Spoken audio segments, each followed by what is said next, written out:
jasmine. I mean, just saying the word, you can almost smell it, right? That incredible, sweet scent on a warm evening.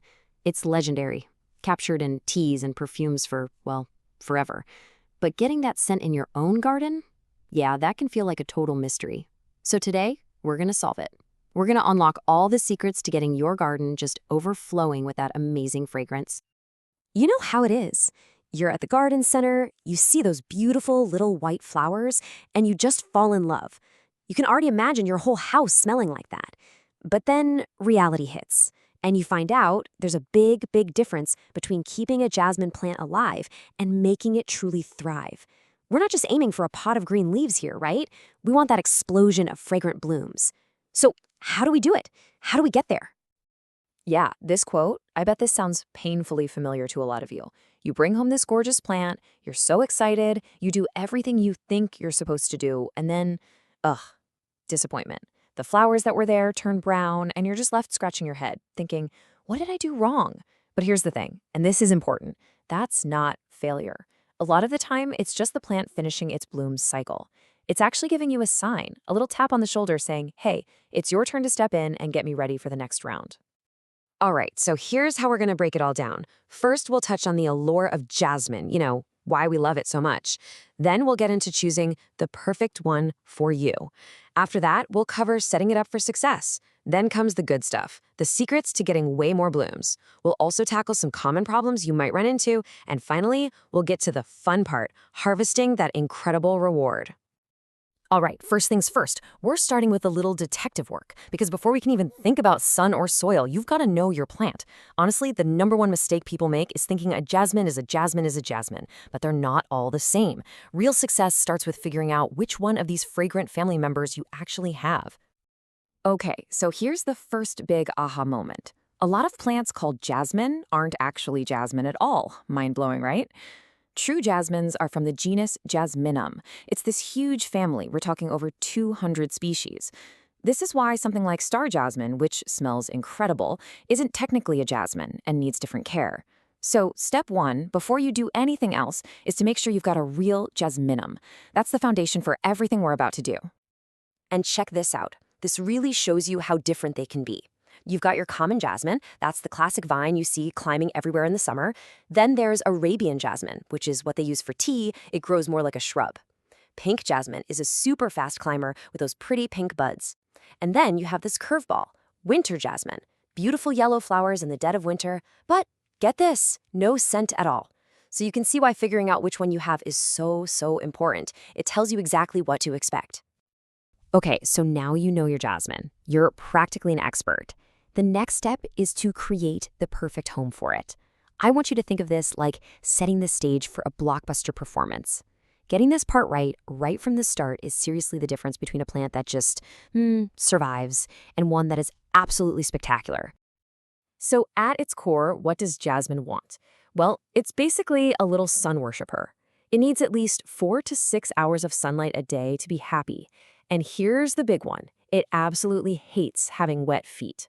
Soggy roots are its kryptonite, so well-drained soil isn't just a suggestion, it's a must. Oh, and a little pro tip. If you have a climbing type, give it something to climb on right away. Trust me, you do not want to fight that tangled mess later. Now, the actual planting part is super easy, but the real magic is in the prep. First, you want to mix some good organic compost into your soil, give it a little boost. But here's the most important trick, the one people always forget. Dig the hole twice as wide as the pot it came in. Not deeper, wider. This lets the roots spread out and get comfortable really fast.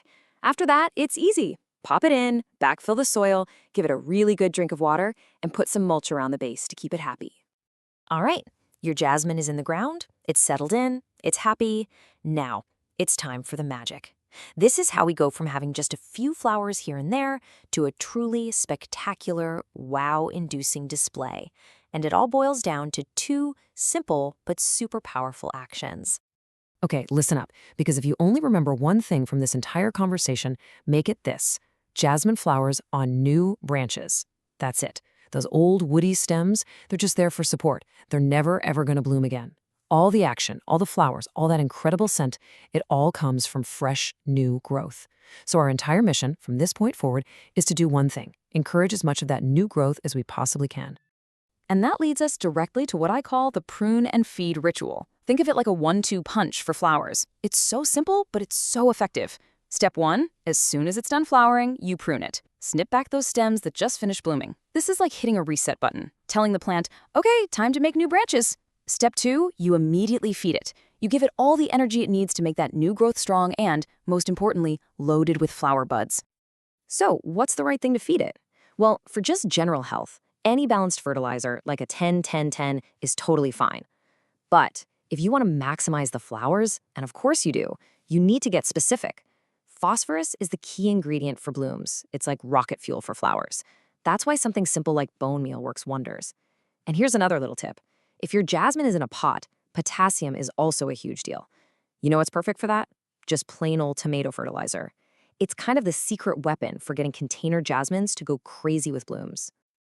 Okay, but let's be real. No garden is perfect, right? Even with the best care in the world, you might run into a problem or two. So let's quickly go over the 2 most common issues you're probably going to see, and more importantly, the super simple ways to fix them. All right, if you're growing jasmine inside, you need to know about public enemy number 1, spider mites.